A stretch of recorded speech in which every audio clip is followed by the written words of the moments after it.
हम सभी यहाँ पर सिद्ध परमात्मा की आराधना करने के लिए बैठे हैं। ये सौभाग्य है कि मनुष्य स्वयं सम्राट है, मगर दुर्भाग्य ये है कि वह भिखारी की तरह जीता है। मनुष्य पैदा तो सम्राट की तरह होता है, मगर उसकी बस बदकिस्मती ये है कि सम्राट की तरह जीता नहीं है और सम्राट की तरह मरता नहीं।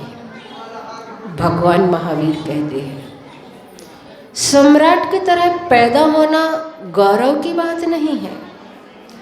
गौरव की बात तो ये है कि हम जिए तो सम्राट की तरह जिए और मरें तो सम्राट की तरह मरे।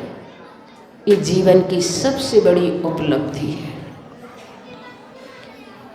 इस पृथ्वी पर भगवान महावीर ऐसे दार्शनिक हुए हैं जिन्होंने मनुष्य को स्वयं परम स्वतंत्रता दी है और परम दायित्व सौंपा है। स्वतंत्रता के मायने हैं कि मनुष्य स्वयं अपनी जिंदगी के उत्थान और पतन में कारण है। मनुष्य चाहे तो परमात्मा बन सकता है और चाहे तो नारकी भी बन सकता है। और परम दायित्व के मायने हैं कि वह परमात्मा बनना मनुष्य की नियति है। चार गतियों में मनुष्य ही ऐसा सौभाग्यशाली है जो साक्षात परमात्मा स्वरूप को प्राप्त कर सकता है। जिस स्वरूप को सिद्ध परमात्मा ने प्राप्त किया है, उस स्वरूप को प्राप्त करना हमारी नियति है। और बंधुओं, सिद्ध भगवान जो होते हैं शाश्वत अनंत काल के लिए अपने उस असीम आनंद में डूबे हुए रहते हैं। उनके लिए दुनियादारी से कोई मतलब नहीं होता। किसी प्रकार के कोई विकल्प, किसी प्रकार के कोई संक्लेश परिणाम, किसी प्रकार की कोई आकुलता अब उनके जीवन में नहीं होती। यही सिद्ध चक्र का मतलब होता है कि उन्होंने संसार के चक्र जो थे, ज्ञान वर्णादि 8 कर्म का समूह जो था, उन सब चक्रों को समाप्त कर दिया है और उस चक्र से बाहर निकल करके अपने आप में लीन और तल्लीन हो गए हैं। बंधुओं, परमात्मा की आराधना करते हुए हम भी परमात्मा से यही प्रार्थना करें कि हमारे सारे द्वंद्व समाप्त हो जाए।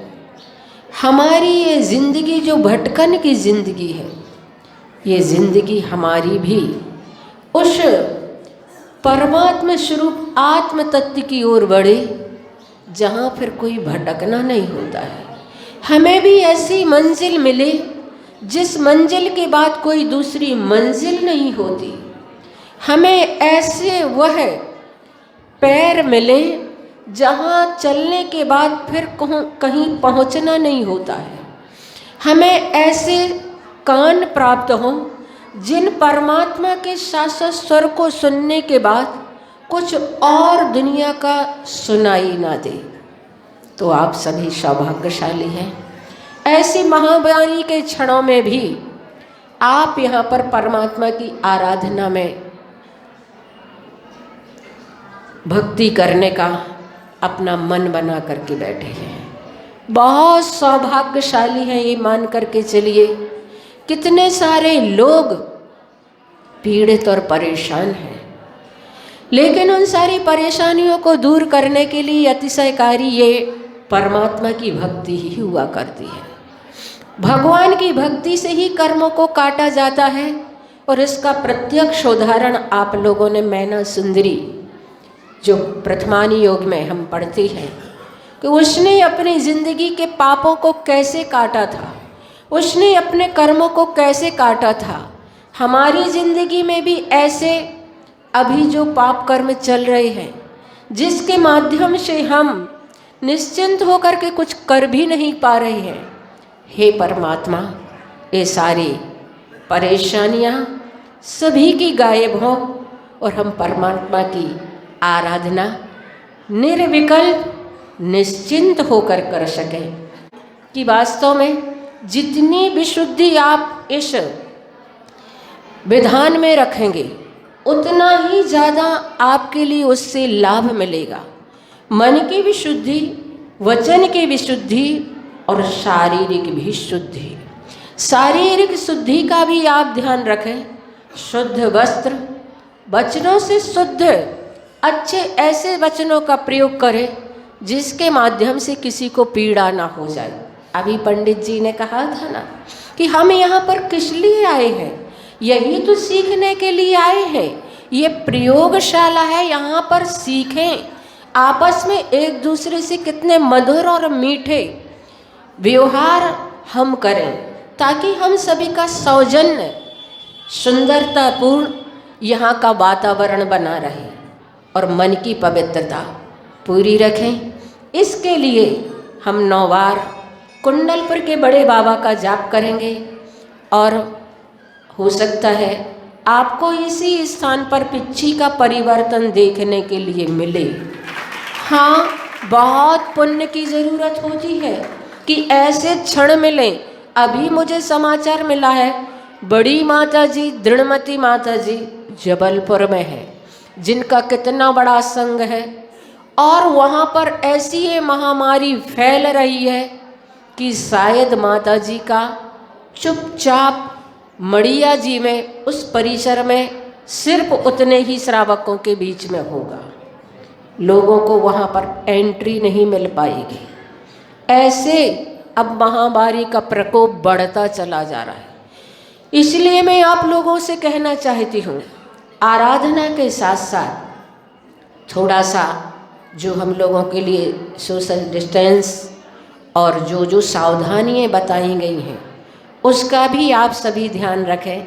वैसे तो यहाँ के सभी लोग बहुत सौभाग्यशाली हैं कि यहाँ के नाम से वो बीमारी बहुत दूर ही रहेगी, क्योंकि यहाँ के लोगों के भाव बड़े विशुद्ध हैं। यहाँ पर ऐसा अनुष्ठान किया जा रहा है जिस अनुष्ठान में ये पाप कर्म अपने आप ही गायब हो जाते हैं। तो बंधुओं, फिर भी सावधानी रखना बहुत ज़रूरी होती है। इसलिए हम 9 बार कुंडलपुर के बड़े बाबा का जाप करेंगे इस भावना से कि हमारा ये कार्यक्रम सानंद संपन्न हो। ओम ह्रीं श्रीं क्लीं ऐं बड़े बाबा अर्हं नमः।